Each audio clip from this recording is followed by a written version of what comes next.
Hey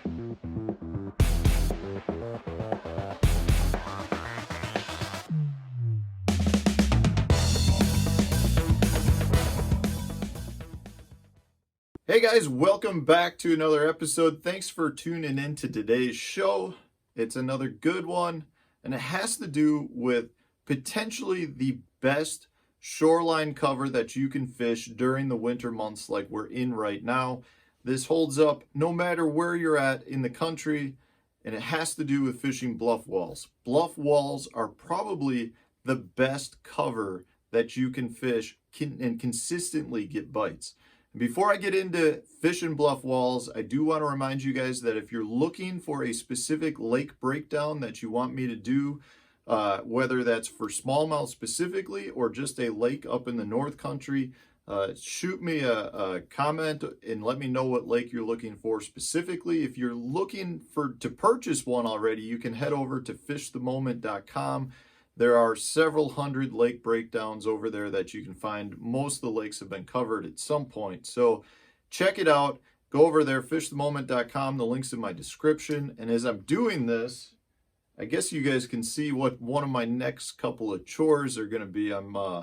That's a mold for a wood epoxy table that I'd like to start making. So that was my Christmas gift to myself, I guess. I bought a mold.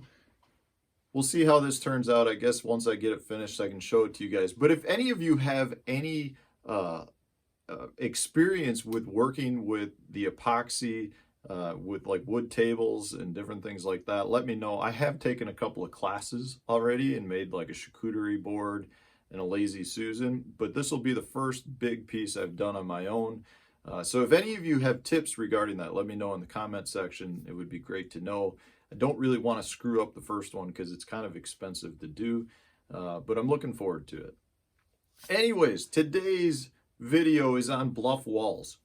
You know, in the winter months, bluff walls are such a good piece of cover to target because what they do is, first, they're always located next to deep water, right? A bluff wall was formed either from where the river channel or a creek channel carved into the shoreline and carved out rock, creating a vertical wall.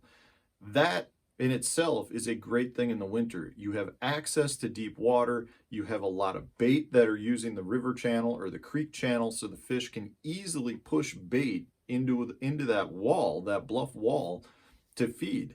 You've got warmth coming off the bluff walls when the sun is hitting them. The rocks retain a lot of heat in themselves. And they're just really good wintering spots. Not just the bluff wall itself, but the two ends of the bluff can be fantastic as well. So if you've got, anytime you have a bluff end, you've got a point or a transition zone of shoreline cover. So you might be going from pea gravel to rock to bluff, but that whole transition area should be a high percentage area worth fishing as well. So what I want to do is talk about bluffs a little bit more. We've got the bluff in itself is a huge part of what holds the fish, but there's a lot of sweet spots on the bluffs too. If you have areas where you have broken rock that have fallen in, so you may have a giant boulder or smaller rocks that create like a rock slide, those are isolated spots within the bluff wall that create very good target zones. You know, the other thing is a lot of times you have trees that are growing on the bluffs or were growing on the bluffs and have been flooded in. So you have standing timber along the bluff walls. You know, specifically, if you have cedar trees or trees that are just bigger in size, those are the trees that the fish are going to suspend next to. But that's one of the nice things about bluff walls. The fish will suspend, which makes them hard to fish, but they're contained because that bluff wall keeps them contained there. So you've got these, you've got fish that really are just going to move vertical. They move maybe down by the bottom of the bluff. They may be halfway down the bluff. They may be near the surface. But the thing is, they're somewhere along that bluff wall. They're generally not going to be too far out from them. So those are your high percentage spots. You've got your points. You've got broken rock. You've got any sort of standing timber along them. Those are the key sweet spots along the bluff wall. Now, that doesn't mean you won't catch a fish anywhere on the bluff wall. It just means those are your key spots. The other thing that you want to look for when fishing bluff walls is whether there's a ledge somewhere down it. Sometimes you'll have a straight vertical drop right to the bottom, Other times you almost have like a stair stepping where you might have a 5-foot ledge or a 2-foot ledge, you know, and that's a place that the fish will use to sit. So it's almost like they're sitting on the bottom, but they may be only 10 feet down below the surface on a bluff that goes to 30 feet deep. But that little outcropping or that little ledge is a sweet spot that the fish will sit on. So those are your primary spots. Like I said, anywhere from the points of the bluff up to the bluff itself to the other point. You know, those bluffs are creek channel swings or river channel swings, which are just high percentage spots. When it comes to fishing the bluff, you're gonna have baits that kind of run the gamut.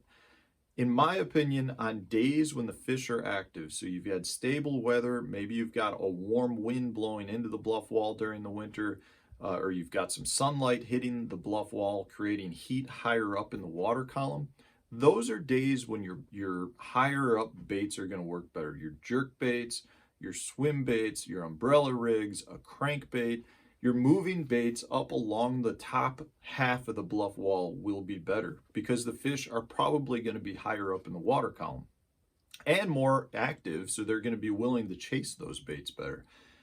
On days when you have more of a cold front, or you've got unstable weather, or you've just, you know, had really cold weather where the water temperature is dropping and the fish are more lethargic, those are the days you're going to want to slow down more with your jig, creep the jig down the bluff bank, a Ned rig, a shaky head. Those are the types where you really want to slow down. You can fish a small swim bait a lot of times where you almost fish it like a jig and you just let it fall nice and slow down the bluff wall. Those are the keys. You just need to recognize what are the conditions of the day. Are they active? Are they high up? You know, so another good key to let you know whether they're high up in the water column or not is to see where the shad are at. If the shad are sitting in the top 10 feet, the bass are probably not too far behind. If the shad are down near the bottom of the bluff wall, you probably want to be fishing that base of the bluff wall. But this is the time of year, guys, when bluffs are really, really good places to go to salvage a tough day of winter fishing.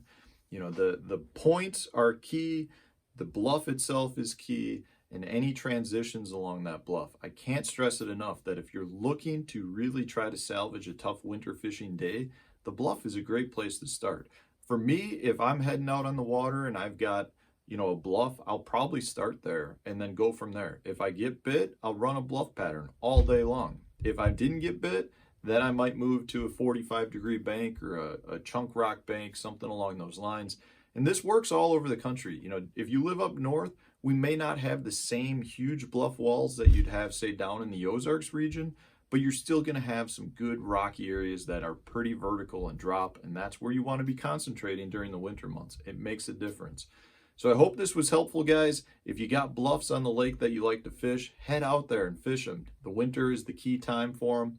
And yeah, stay tuned. We got more videos coming. Thanks for watching.